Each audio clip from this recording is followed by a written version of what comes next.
DFA Online. News and events from different Philippine embassies and consulates around the world. DFA Online. Here on Radyo Pilipinas World Service. Good day, I am Win Peñano with today's DFA Online.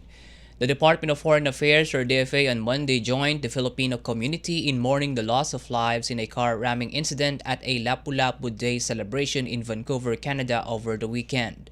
Speaking to reporters at the sidelines of the high-level conference of middle-income countries in Makati City, Foreign Affairs Secretary Enrique Manalo expressed his deep sorrow for those affected by the incident and said the Philippine Consulate General in Vancouver and the Embassy in Canada are closely following the situation. In an earlier interview with Radyo Pilipinas, Consul General Gina Hamoralin said the consulate is in close contact with all concerned Filipino organizations to get information about any Filipino who needs assistance. The incident killed 11 people and injured 20 other people. The victims' ages range from 5 to 67 or 65 years old.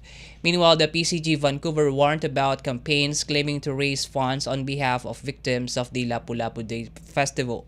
The PCG said it has not created any fundraising efforts nor has sanctioned any entities to raise funds on behalf of the victims.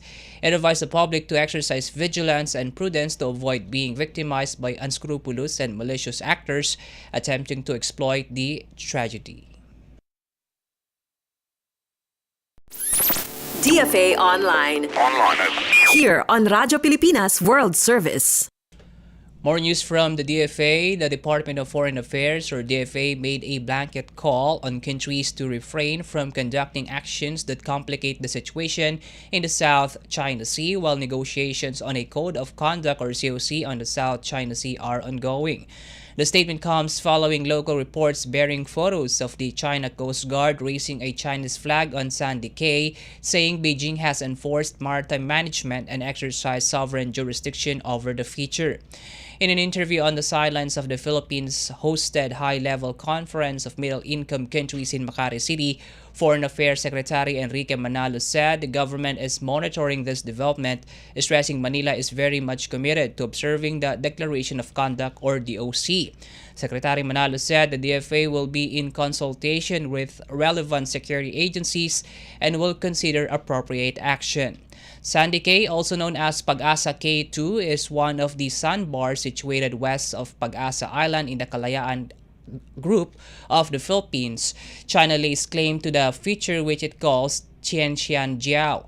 In 2019, the late Philippine ambassador to China, Jose Santiago Santa Romana, said there was a previous consensus between Beijing and Manila to keep the sandbar unoccupied.